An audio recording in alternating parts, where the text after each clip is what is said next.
ভাই আমি বলি শোনেন, এখানে আপনার ফল্ট ছিল কেন বলবো, কারণ এখান থেকে আপনি সামনে সোজা গিয়ে ডানে তাকে যে চাপটা দিলেন, এটা এটা কোনোভাবেই রাইট না।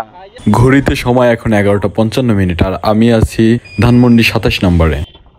ভাই এভাবে চালায়?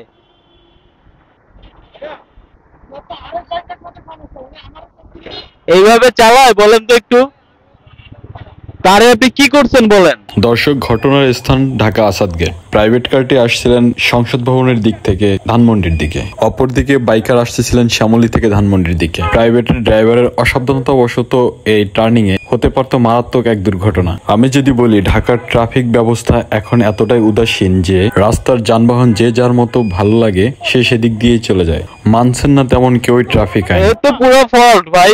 কিন্তু আফসোস একটাই যে এই প্রাইভেটের ড্রাইভার অপরাধ করেও সে তার অপরাধ কোনোভাবেই স্বীকার করতে নারাজ। দেখুন সম্পূর্ণ ভিডিওতে।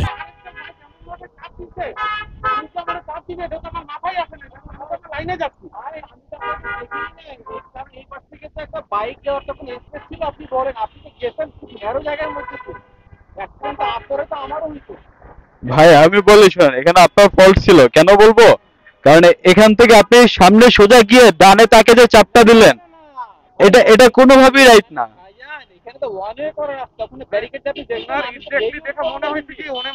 আমি ওই বাইকার, আমি তো যাচ্ছি না। না আপনাকে যেটা মনে, আমি কিন্তু সিগন্যাল ছাড়তে ভাই, আপনারা অনেকে কিন্তু বের হয়ে গেছে, আমি কিন্তু বের হই নাই। সিগন্যাল ছাড়তে আমি আমার সোজা রাস্তায় স্ট্রেটে আছি। আমি কিন্তু ওনাকেও দেখছি যে পাশের বাইকটা কিন্তু ওনাকে চাপ দিচ্ছে। ওই পাশে যে ব্যারিকেড দিয়ে পিলার দিয়ে যে ব্যারিকেড দিয়ে আপনি করে খেয়াল করছেন, ওইখান থেকে মানুষ তো যেতে পারে না ভাই। বাইক তো আমিও চালাই ভাই, আমার তো আপনার গাড়ির তো ক্ষতি হয়, সাইকেলে চালাই।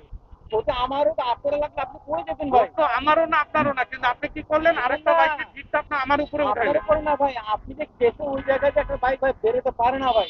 আমার তো বাইক আছে, আমিও চালাই তো ভাই। ভাই শোনেন, এইভাবে চালায়েন না ভাই প্লিজ। আপনার আপনি আপনি যত লজিকই দিবেন না কেন, আমার চোখের সামনে তো, ঠিক আছে। কথা হচ্ছে, হ্যাঁ আমি দেখেছি ভাই, ঠিক আছে ভাই। কি একটা অবস্থা!